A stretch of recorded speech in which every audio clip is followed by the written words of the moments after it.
Support comes from the Missouri Forest Products Association, saluting Earth Day on April 22nd with an ongoing commitment to help offset carbon emissions with sustainable harvesting of Missouri forests.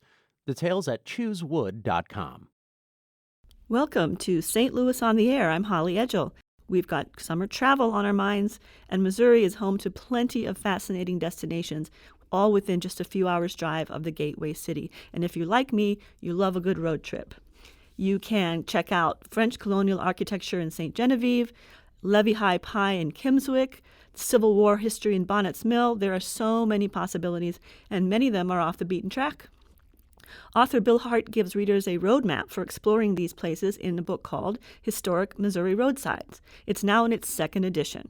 The book includes additional information and ideas for discovering more of the Show Me State. Bill Hart joins me now in the studio. Bill, welcome to the program. Thank you for having me, Holly. First of all, your book is both useful and is beautifully produced. Can you describe how you decided to organize it the way you organized it so that people get the most out of it? Thank you. Yes. Well, actually, in the second edition, there are two sections of the book. One that includes road trips, which are sort of a travelogue, 5 road trips along 2-lane highways in Missouri. And in addition, in the second edition, we have 6 destination points, these not being on a particular route where you're guided through these towns on a particular road, but somewhere where you might want to go and spend a weekend or a week-long staycation in Missouri. I noticed that through my work with the Missouri Alliance for Historic Preservation, I started working with them in 2008, that a lot of small towns had suffered flight for lots of population. I noticed recently in the last year, almost half of Missouri's counties lost population. So I tried to make this kind of a photography book. It has lots of photographs in it. In my work, I've noticed a lot of the images are of forlorn-looking buildings, and that's not to shed a bad light on Missouri's historic resources, but to sort of shine the light of that we are in danger of losing historic resources, and we need to protect historic towns. So I've also noticed that at the same time that towns might be emptying out because of a number of reasons, a loss of population for one reason or another, that the towns that can sort of redefine themselves as tourist destinations, if they really capitalize on their history, they get a lot more tourism, and that tourism translates into economic benefit for those places along the road. So I tried to recognize contiguous routes with interesting places that would be interesting to Missouri staycationers and road trippers. It's a pretty hefty book. It's not one that you'd slip into your purse or your backpack. How do you suggest people make the best use of this before they hit the road? Well, obviously, you can check on your geography.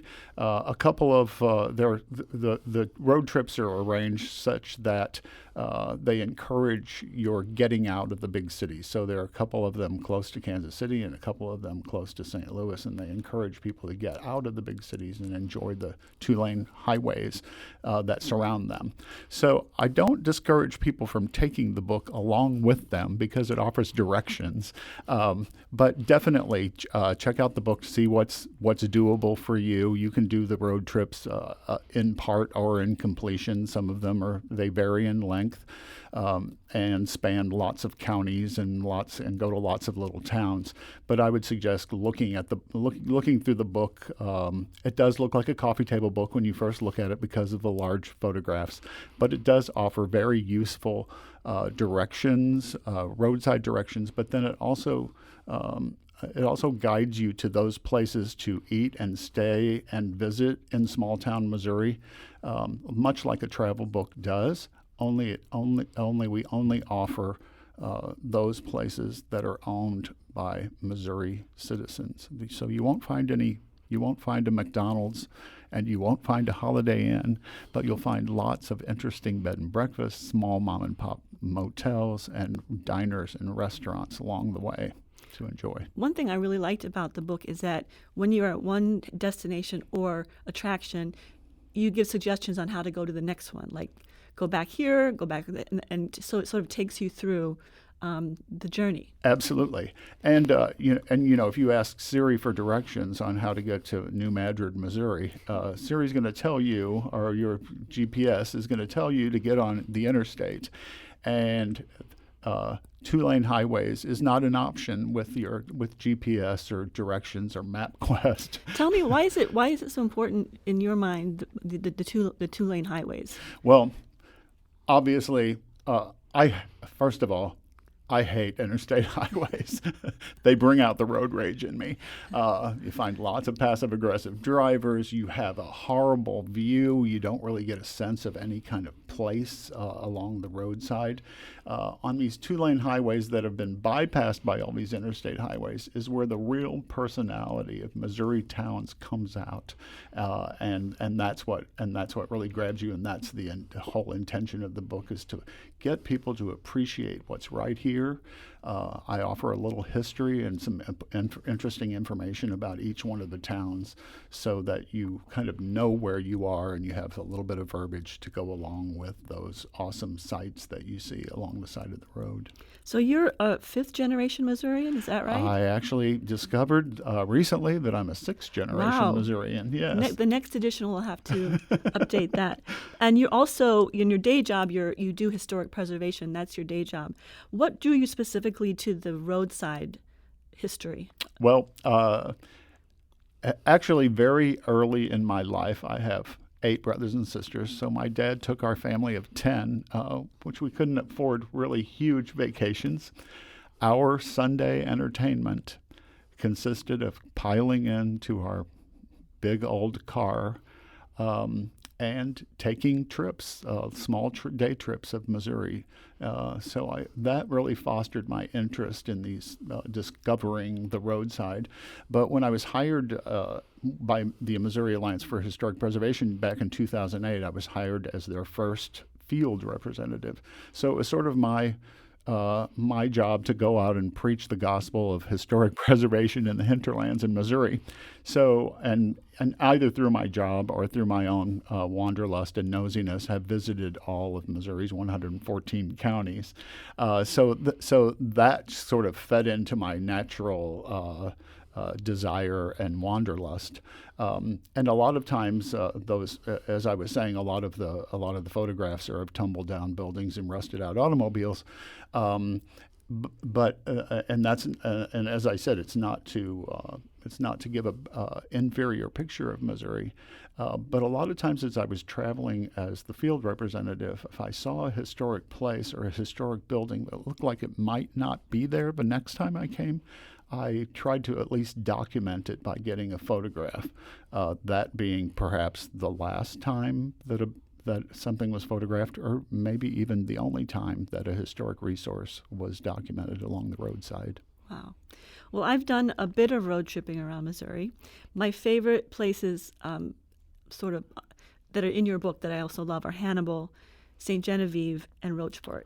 And I'm so attracted to rivers, and I'm so attracted to historical architecture. And what are some of your favorites?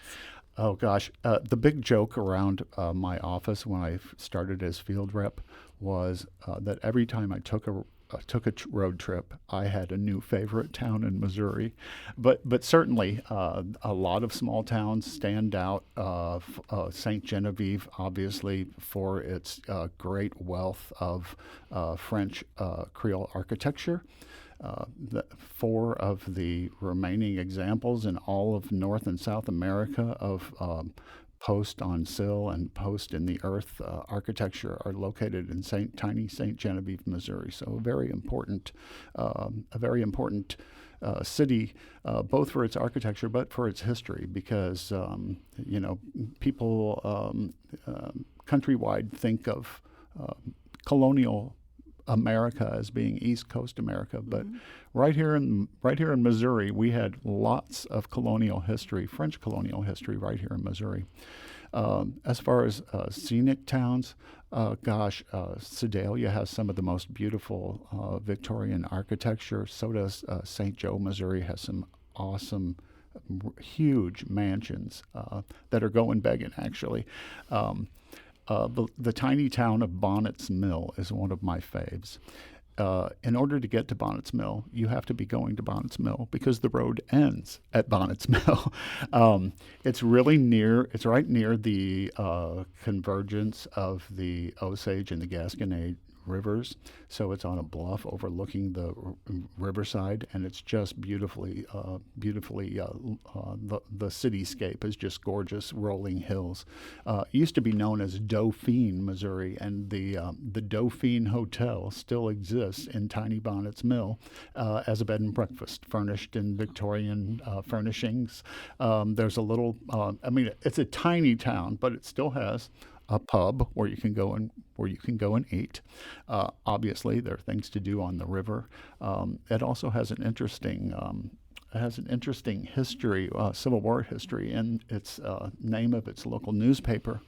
The Unterrified Democrat still prints in Bonnots Mill, back when Democrat meant a lot different than it does today. Yes. I imagine that different parts of the state, just even from what I've seen, have different characteristics. And if you were to describe, say, something opposite of St. Louis, like what part of the state would you think about? Probably there's a trip called Osage Hills and Prairies, and it's basically goes through Osage Indian Territory, which was in southwest Missouri. Whereas we have the karst topography on this side of the state that's with its rolling hills and sinkholes. Conversely, on the Osage Hills and Prairies, they're mostly flatlands. There are some virgin prairies there where there are still flocks of herds of wild bison at Prairie State Park, a state park in Missouri. So geographically, probably, or topographically speaking, that's probably the most opposite of St. Louis. And mostly small towns that trip goes through. I mean, I try to obviously highlight small town Missouri, but most of the towns along that trip are teeny tiny towns. And there's one town called Halfway, only because it's halfway between Buffalo and Bolivar. Both also great names. And its only public building is actually there's a little town called Long Lane, and its only building is the Bank of Long Lane, and which it's is tiny, right? I saw that picture. It is one room and probably one of the smallest buildings in Missouri. My guest right now is Bill Hart. He's the author of Historic Missouri Roadsides, a roadmap to deeper exploration and fascinating travel destinations, all within the bounds of the Show Me State. I'm having a great time talking to you. I wanted to ask you if you could tell me about one particular town a little bit. I've always been fascinated, never been. It's something if you're on the highway, you drive right by because there's a sign, but I'm always been interested in Arrow Rock. Can you tell me a little bit about Arrow Rock? Absolutely. Arrow Rock probably has more history per square foot than any town in Missouri. Its population is under 50. It used to be a thriving Missouri River port town. In the ensuing years after its establishment, the Missouri River has shifted courses, and the river actually doesn't go through Arrow Rock anymore. And the name comes from an outcropping along the Missouri River where the Native Americans actually sharpened their points and made their arrows on that rock as a flint rock. There is a huge history there. The people who have come from there, 2 governors have come from there, state representatives, senators, a doctor Dr. Sappington, who was the first to experiment using quinine for the treatment of malaria, came from Arrow Rock. The studio of George Caleb Bingham still exists in the town of Arrow Rock. So one of our world famous painters in Missouri came from the little tiny town of Arrow Rock. Arrow Rock has rediscovered itself because of its history and does enjoy lots of tourism. There's the Arrow Rock Lyceum Theater that offers actually Broadway type of promotions throughout the summer months. And the Friends of Arrow Rock now own about 15 historic sites within the town, and you can take a walk through the town and actually walk into and experience all of the historic sites, including churches, both African American and Anglo American historic sites. It's just a truly remarkable place, and as I said, probably has more history per square foot than any town in Missouri. Well, now I really have to go. You do. You do include a lot of attractions, places to eat. Hundreds there must be in this book. How did you identify them all, try them all, and decide to put them in the book? Okay, first of all, I have to say, and I do put a disclaimer at the beginning of the book that all of the places that are listed are verifiable Missouri-owned businesses. I have not tried all of them, nor do I make recommendations for them. As a matter of fact, some people say, gosh, how could you stay in a motel with an M on the road? And you know, I've become a little more savvy in how I approach motels. I love giving business to mom and pops, but also I was telling somebody last week that I was through my job, I was visiting Springfield. Route 66 goes right through Springfield, and I thought, wow, this is going to be a great experience for me. I can finally stay in one of those Route 66 motels. Well, it was a flop house of a hotel. So I went back to the front desk and I said, you know, I'm thinking this probably is not a real good fit for me. That's a nice way of putting it. But so they said, "Oh well, we'll give you another room if that's better." You know. So and so I did end up enduring a night of noisy neighbors and fish cleaning and everything else at my motel. But in the since then, I've become a little more savvy, and I insist on seeing the room before they see my credit card. But I have tried lots of the places. There's a little place in Nevada, Missouri, the Nevada Motel, where I checked into my room and found 1960s blue sinks, toilets, and shower, and I thought I had died and gone to motel heaven. But a very nice, clean, and respectable place, and that's those are my basic requirements. Now on the culinary side, I've probably tried a lot more restaurants than motels, and find lots of really great foods. Some anomalies. I have to say that a barbecued bologna sandwich in New Madrid at their fall festival was a first for me. And how would you rate that? Including, I'd probably give it an 8 or a 9. On good old white sandwich bread, but it was thickly sliced and barbecued on a rotisserie that they'd set up for the festival. There's a great barbecue restaurant called Wibb's in Jackson, Missouri, which offers thinly sliced barbecue with pimento cheese spread. It's a culinary delight that not to be missed. Yeah, that's good to know. It sounds like even though you've been to every county and you've been to all these places, you still can be surprised by things. Always. And one thing that I've discovered about Missouri is that it is friendlier and more beautiful at every turn in the road. Just a remarkably beautiful place. And I've had friends who've traveled here from the Southwest who said, it was we hated the landscape. Everything was brown until we got to Missouri, and its verdant beauty, the rolling hills, of the karst topography, and its great history and beautiful buildings, just unsurpassed in my opinion. Let's say a family has a week to do a Missouri road trip. Which of the trails or routes would you recommend as a good starting point? Well, if you're a St. Louisan, obviously there are two river trips. One of them is actually called the River Road. It starts in St. Charles County in St. Paul, Missouri, travels up Missouri Highway 79 along the Missouri River, all the way up to Canton in Lewis County, which is on the Iowa border.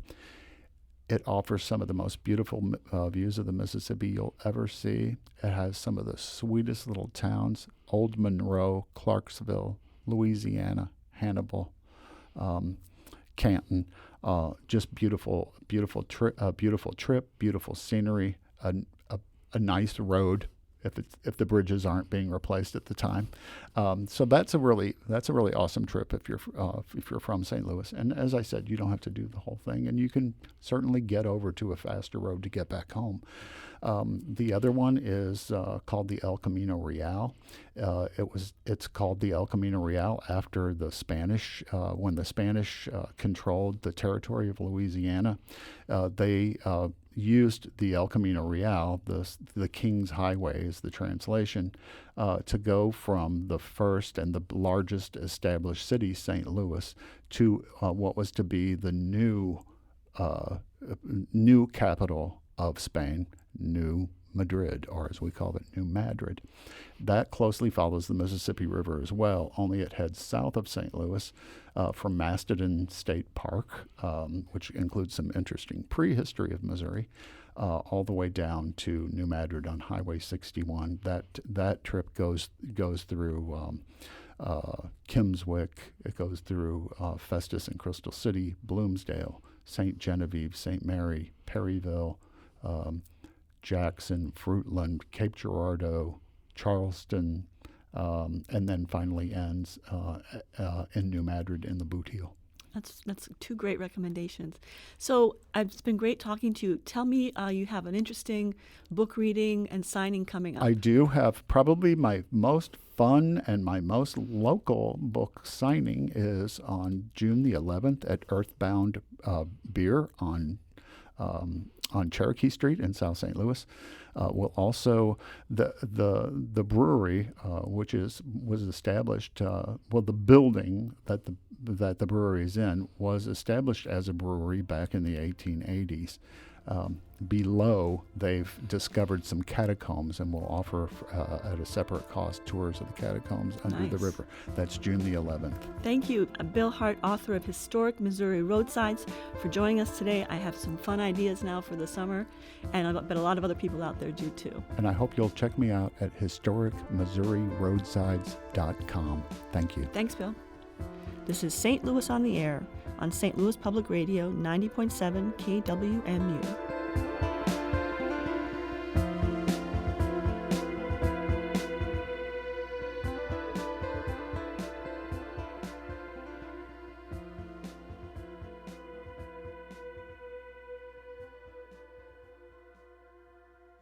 Support comes from the Missouri Forest Products Association, saluting Earth Day on April 22nd with an ongoing commitment to help offset carbon emissions with sustainable harvesting of Missouri forests. Details at choosewood.com.